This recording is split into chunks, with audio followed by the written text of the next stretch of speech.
ایک امتحان آزمائش ہے اور آزمائش جو بہت کڑی آزمائش ہے.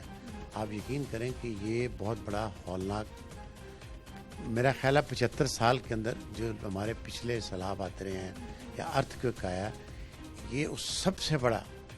لیکن اس کے باوجود بھی ہم نے ابھی بھی شاید سبق نہیں سیکھنا شروع کیا.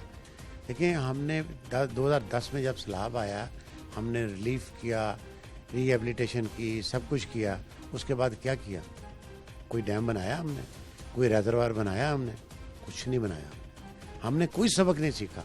اور انشاءاللہ تعالی اس کے بعد بھی ہم لوگوں کو امداد کر دیں گے، ری ایبلیٹیٹ بھی کر دیں گے. ری ایبلیٹیٹ کرنا کوئی آسان کام نہیں ہے. اس کو آنے والے 3 سال 4 سال لگیں گے اس کو دیکھتے ہوئے. یہ ایسے نہیں ہو جائے گا. اور اس 3-4 سال کے بعد لوگ اپنے زخموں کو بھول جائیں گے اور سرکار خاموش ہو جائے گی. نہ کوئی ڈیم بنے گا، نہ ریزروار بنے گا. میں سمجھتا ہوں کہ جب تک ہم نے اگر جینا، زندہ رہنا اس پاکستان میں، تو ہمارے لیے ڈیم جو ہے بننا انتہائی ضروری ہے. پھر جس کی آپ بات کر رہی ہیں کہ مہنگائی، یہ ابھی تو آغاز ہے. ابھی مہنگائی کا آغاز ہے. کیوں؟ کہ آپ کی کراپ ڈیمیج ہو گئی ہے.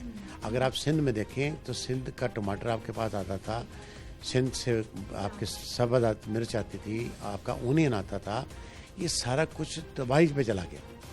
اب جب کوانٹٹی نہیں آئے گی تو پھر آپ کا وہی ان بیلنس ہو جائے گا. تو یہ قیمت تو اللہ کرے کہ رک جائے یہاں پہ، اس سے بھی نہیں رکے گی. میں سمجھتا ہوں کہ جو ہمیں کرنا چاہیے ہم نے کبھی بھی نہیں کیا. ہم نے وعدے ضرور کیے ہیں لیکن عمل نہیں کیا. آج بھی ہم وعدے شاید کر رہے ہیں لیکن عمل وہ نہیں کر رہے.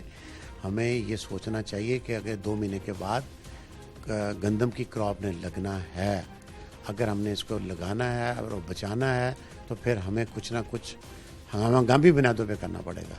یہ نارمل گو کے اندر آپ جاتے ہو، آپ کہیں جی ری ایبلیٹیشن ہو رہی ہے، اب یہ ہو رہا ہے، یہ ہو رہا ہے، تو پھر تو آپ کو گندم امپورٹ کرنی پڑے گی. اور امپورٹ کی ہوئی گندم آپ کی پہنچ فیصلہ ہو چکا. سر بتا رہے ہیں حکومتی عہدیدار کہ ہونے والی ہے گندم امپورٹ، ورنہ ہمارا کوئی نہیں حال رہے گا. پہلی کھیپ کے بارے میں بھی بتایا جا رہا ہے کہ وہ لے چکے ہیں. جی، میں وہ اس لیے ایکسپلائٹ نہیں کرنا چاہ رہا تھا کہ مجھے فگرز بھی پتہ ہیں کہ کتنی گندم امپورٹ ہو رہی ہے جو کہ اس پروسیس میں ہے.